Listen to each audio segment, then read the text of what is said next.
I was elbow deep in bread dough when my mother walked into the kitchen, her face wearing that expression I'd grown to dread, the one that meant she and Dad had been discussing my future again. "Anna," she started, wringing her hands in her apron, "your father and I have been thinking." I kept kneading, letting the familiar motion ground me. The morning sunlight streamed through the cafe's windows, catching on the copper fixtures I'd carefully chosen when I'd renovated this place. Every detail of Sweet Dreams Bakery and Cafe had my fingerprints on it, from the vintage-inspired wallpaper to the carefully curated menu of artisanal breads and pastries. "Let me guess," I said, trying to keep my voice steady. "It's about James taking over." She brightened, seemingly relieved that she wouldn't have to break the news herself. "Yes. You know how he's been struggling since losing his job at the investment firm. Your father thinks this would be perfect for him. He has an MBA, after all." I laughed, but there was no humor in it. "Mom, James doesn't know the first thing about running a bakery. He's never worked in food service. He doesn't even cook his own meals. But he understands business," she pressed on. "Numbers, management, all those things you struggle with." I finally stopped kneading, turning to face her fully. "Struggle with? Mom, I've turned a profit every month since we opened. I paid back the startup loan in half the expected time. The cafe has a waiting list for specialty orders." But I could see my words weren't registering. In my parents' eyes, I would always be the impulsive daughter who dropped out of business school to attend culinary arts programs. Meanwhile, James would always be the golden child, even after getting fired for risky trading decisions that cost his firm millions.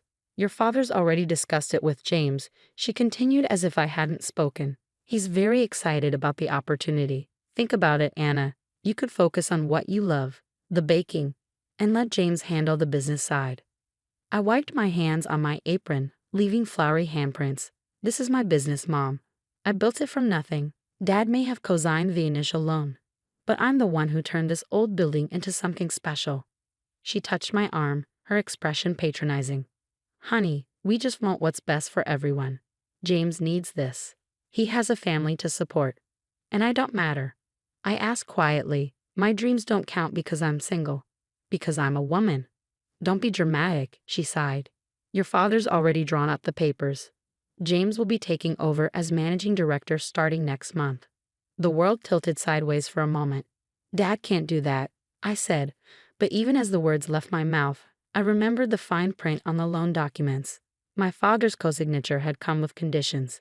Conditions I foolishly agreed to because I never thought he'd actually use them against me.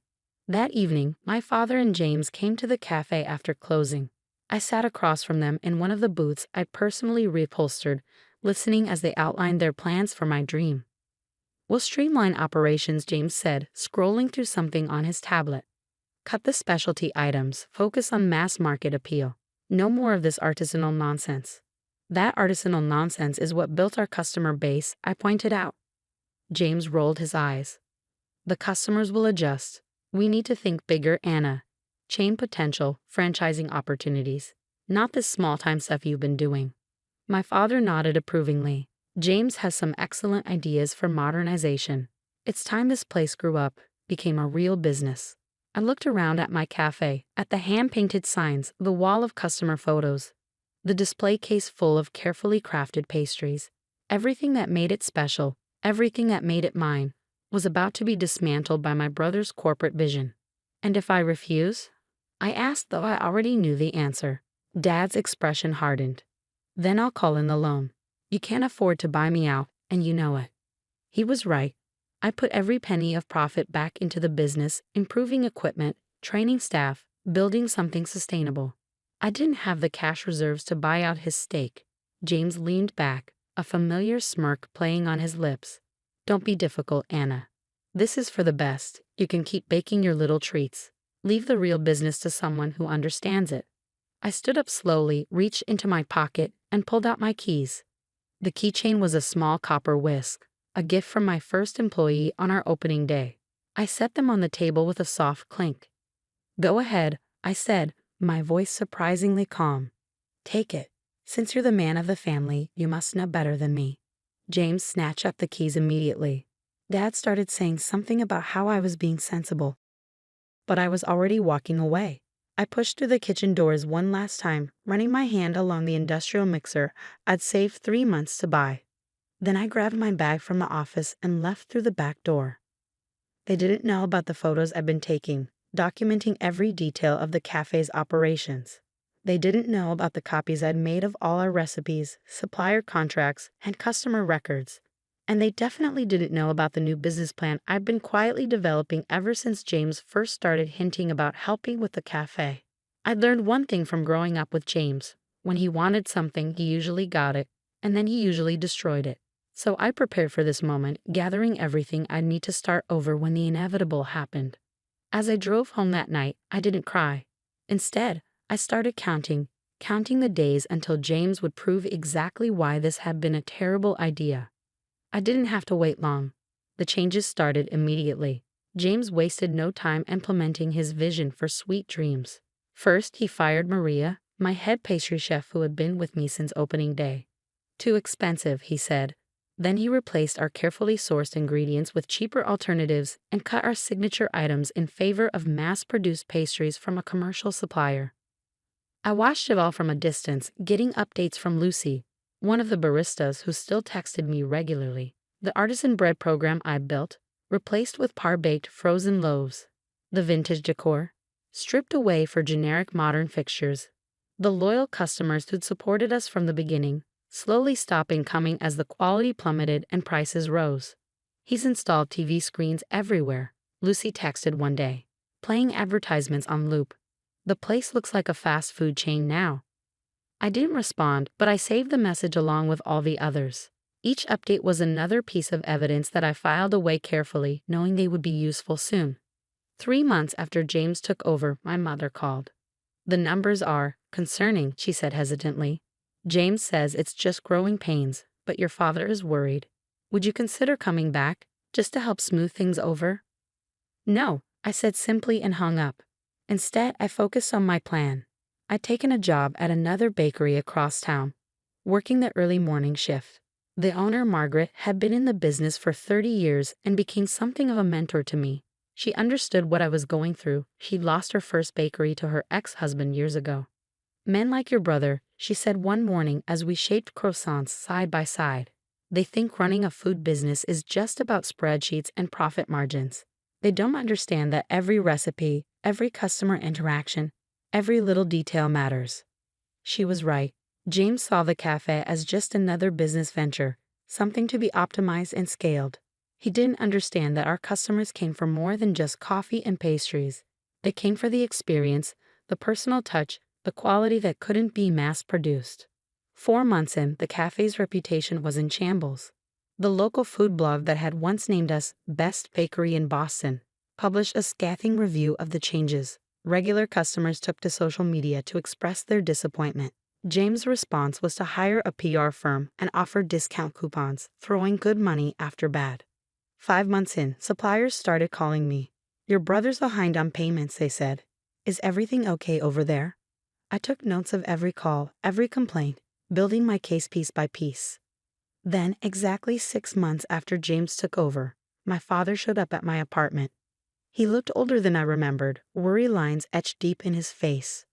We need to talk, he said. I let him in, but didn't offer him anything. The last time I'd offered him something I'd baked, he'd given it to James to sell. The cafe is in trouble, he admitted, sinking into my couch. James, he's made some mistakes. The bank is threatening to foreclose. I waited, saying nothing. We need your help, Anna. The customers keep asking for you. The staff is threatening to quit. Even your mother can see we made a terrible mistake. And James? What does he say? Dad's expression darkened. He's already moved on. Says the market wasn't right, the location was wrong, some nonsense about economic conditions. He's looking at starting a cryptocurrency company now. Of course he was. James never stuck around for the fallout of his failures. How bad is it? I asked, though I already knew from my sources. Bad. We're 3 months behind on the loan payments. Suppliers are demanding cash up front. The health inspector cited us for violations last week. We're weeks away from having to close permanently. I walked to my desk and pulled out a thick folder. 6 months of documentation, photographs, customer complaints, supplier issues, and financial records that my friends in the industry had helped me gather. "Here's what's going to happen," I said, sitting down across from him. "You and Mom are going to sign the business over to me. Completely. No conditions, no co-signing, no family involvement. I'll take over the debt, negotiate with the bank, and rebuild what James destroyed." "But I'm not finished," I cut him off. "You're also going to write a formal letter to every employee James fired, offering them their jobs back with back pay. And you're going to take out a public notice in the local paper acknowledging that removing me from the business was a mistake." He stared at me, this daughter he'd never taken seriously, and I saw the moment he realized just how badly he'd underestimated me. "You've been planning for this," he said slowly. "Since the day you let James take my dream away," I confirmed. "Did you really think I'd just give up and walk away forever?" 2 weeks later, I stood in my cafe again, truly mine this time, with no strings attached. The papers were signed, the announcements made, the apologies issued. Maria was back in the kitchen, already working on bringing back our signature items. Lucy and the other staff members were reinstalling the vintage decor they carefully stored away. The local food blog published a new article, "Sweet Dreams Returns to Its Roots. Original owner takes back the reins." Our old customers started coming back, drawn by the smell of fresh-baked bread and the promise of restoration. My mother stopped by on our first day back under my management. She stood awkwardly by the counter, watching as I decorated a wedding cake, something James had deemed unprofitable and eliminated. "I'm sorry," she said finally. "We should have trusted you. Should have seen what you were capable of." I finished piping a delicate sugar flower before responding. "Yes, you should have. And James? Will you ever forgive him?" I thought about my brother, already moved on to his next venture, leaving others to clean up his mess as usual. "James did me a favor," I said finally.